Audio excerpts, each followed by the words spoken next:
कोमल और सपना दोनों बहुत अच्छी सहेलियां थी। बचपन से एक साथ ही बड़ी हुई थी। दोनों के परिवारों में भी काफी मेल मिलाप था। 1 महीना पहले ही सपना की शादी हुई थी।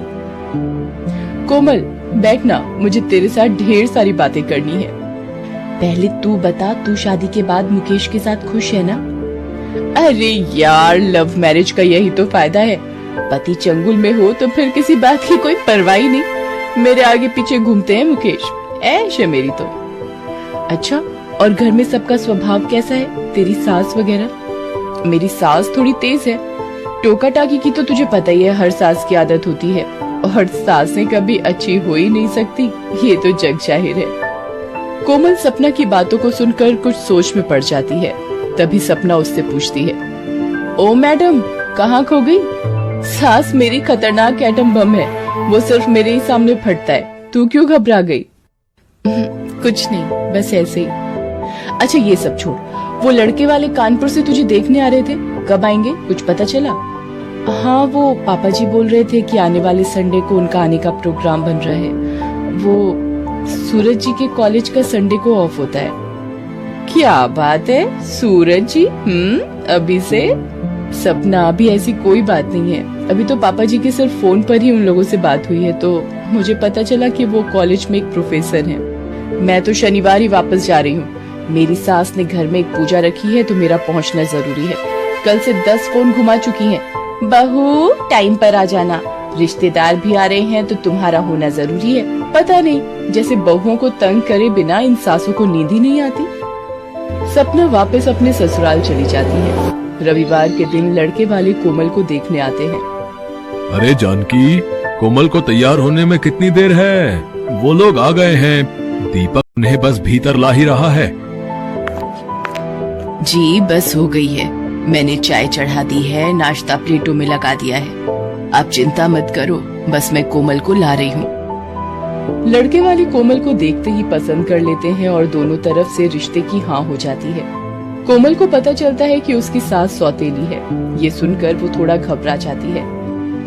तभी सपना का फोन आ जाता है। और बता, कैसा लगा लड़का? और तेरी होने वाली सास तुझे कैसी लगी? ज्यादा सवाल तो नहीं कर रही थी? सपना, मुझे तुझे कुछ बताना है। हाँ बोल, क्या बात है? सपना, मेरी होने वाली सास सौतेली हैं। सूरज की मम्मी की डेथ के बाद उनके पिता ने ये दूसरी शादी की थी।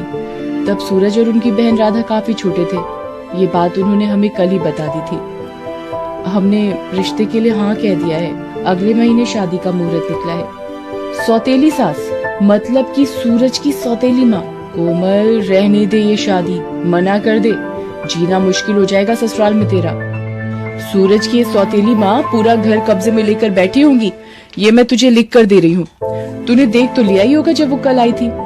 नहीं सपना, वो कल नहीं आई। सिर्फ सूरज, उनके पापा और बहन जीजू ही आए थे। ये सब बातें सुनकर सपना थोड़ी हैरान हो जाती है। कोमल के मन में भी सास की एक अलग ही छवि बन चुकी थी।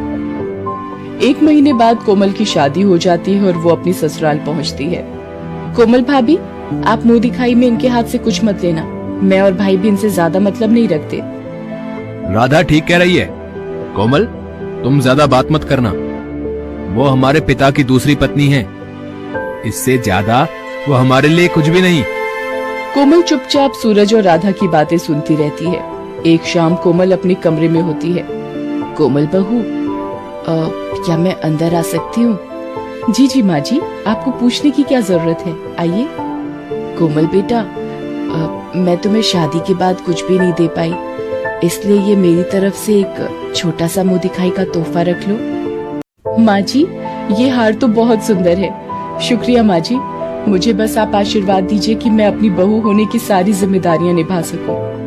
कोमल, घर में किसी भी चीज की तकलीफ हो तो मुझसे कहने में बिल्कुल मत हिचकिचाना। सुजाता का ऐसा निर्मल व्यवहार देखकर कोमल सोच में पड़ गई कि वो तो बहुत अच्छे स्वभाव की है, तो आखिर सूरज और राधा सुजाता को क्यों पसंद नहीं करते।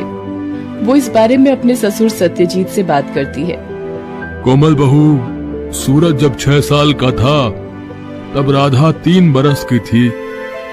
तब उनकी माँ सुषमा का बीमारी के चलते देहांत हो गया। मजबूरी में मुझे सुजाता से दूसरा विवाह करना पड़ा। पर सुजाता ने भी अपनी औलाद न करने का फैसला लिया ताकि सूरज और राधा के लिए माँ के प्यार में कोई कमी ना आ सके। पर इन दोनों के मन में हमेशा ये बात रही है कि सुजाता इनकी सौतेली माँ है। पिताजी, आप बिल्कुल चिंता मत कीजिए। मैं एक माँ और बच्चों के आपसे रिश्तों में दूरियां मिटाने में कामयाब हो जाऊं, ये आशीर्वाद दीजिए। जीती रहो बहू, सदा खुश रहो। कोमल ने सोच लिया था कि वो सुजाता के प्रति मनमुटाव को सूरज और राधा के दिलों से मिटा कर रहेगी। एक दिन पापा, इसी हफ्ते गोद भराई की रस्म है और मेरी सास ने बोला है कि हीरे के 2 सेट गोद भराई में चढ़ाने जरूरी हैं। बाकी सबके कपड़े, फल, मिठाई और अलग अलग लिफाफे। आप सूरज भैया से बात कर लो कैसे करना है फिर। सत्यजीत सूरज से बात करता है। सूरज भी नौकरी पेशा था तो सैलरी में से इतना सब कुछ निकालना मुश्किल था। कोमल सत्यजीत से कहती है, पापा जी, मैं आपकी कुछ मदद कर सकती हूँ? मेरे ये कुछ गहने आपको यदि इनसे थोड़ी मदद मिल जाए। नहीं कोमल बहू, तुम अभी अभी नई इस घर में आई हो और नई बहू अपने गहने दे, ये मैं कभी नहीं होने दूंगी। और मेरे होते हुए तुम्हें ये सब करने की कोई जरूरत नहीं है बेटा। सुनो जी, ये मेरे गहने, अब तो मैं इन्हें पहनती नहीं हूँ, ये देकर राधा बिटिया के लिए नए सेट बनवा दो। आप आज ही सुनार की दुकान पर चले जाओ, वो इसके बदले नए गहने दे देगा। सुजाता, काश सूरज और राधा भी तुम्हारे इस माँ के प्यार को समझ पाते। पापा जी, वक्त आने दीजिए, वो दोनों भी माँ जी के प्यार को महत्व देंगे। बाकी माँ जी, आप और मैं भी आज बाजार जाकर राधा दीदी की गोद भराई का सारा सामान ले आते हैं। शाम को सूरज ऑफिस से आता है। वो सत्यजीत से कहता है, पापा, मैंने बहुत कोशिश की, शायद कहीं से इंतजाम हो जाए, पर नहीं हो पा रहा। अरे पापा, ये कपड़े, गहने, ये सब कौन लाया? बस बेटा, भगवान के आशीर्वाद से सारे इंतजाम हो गए हैं। अब राधा बिटिया की गोद भराई की रस्म की सारी चिंता दूर हो गई। सूरज कमरे में आता है। कोमल उसे बताती है, सूरज, ये सारे इंतजाम जो आप देख रहे हैं, ये सब माँ जी की वजह से संभव हुआ है। आज राधा दीदी की गोद भराई की सारी तैयारियां उन्होंने ही की हैं। कोमल सूरज को सारी बात बताती है कि सुजाता ने अपने सारे गहने बेच दिए हैं ताकि राधा की गोद भराई में कोई कमी ना आए। ये सब सुनकर सूरज सोच में पड़ जाता है। वो राधा को फोन पर सारी बात बताता है, जिसे सुनकर वो भी मायूस हो जाती है।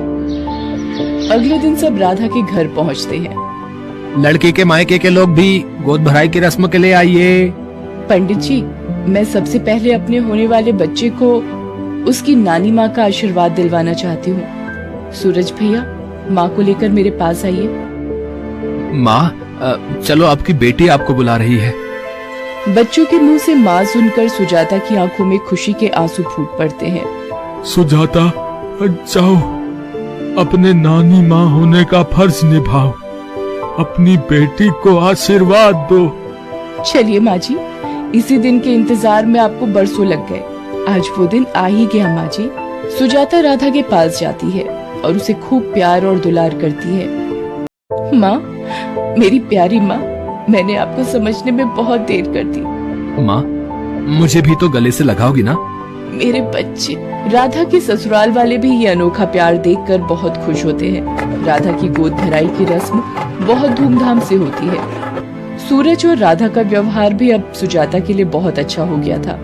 एक दिन, अरे भाई कोमल, शादी के बाद तो तू मुझे बिल्कुल ही भूल गई। और वो तेरी सौतेली सास कैसी है? लगता है कुछ ज्यादा ही तंग करने वाली सास है तेरी, तभी तुझे फोन तक नहीं करने देती। सपना, मेरी सास जैसे लोग लाखों में एक मिलते हैं। शायद मैंने पिछले जन्म में अच्छे कर्म किए थे जो मुझे माँ जैसी सास मिली। वो तो एक देवी है, मेरी सास सबसे खास है। कोमल का इतना कहना था कि सपना इसके आगे कुछ भी ना बोल सकी और उसने फोन रख दिया। जैसे ही कोमल फोन रखकर पीछे मुड़ी, सुजाता वहीं खड़ी थी। सुजाता ने कोमल को गले से लगा लिया। कोमल ने साबित कर दिया था कि इंसान की पहचान बिना परखे कभी नहीं होती।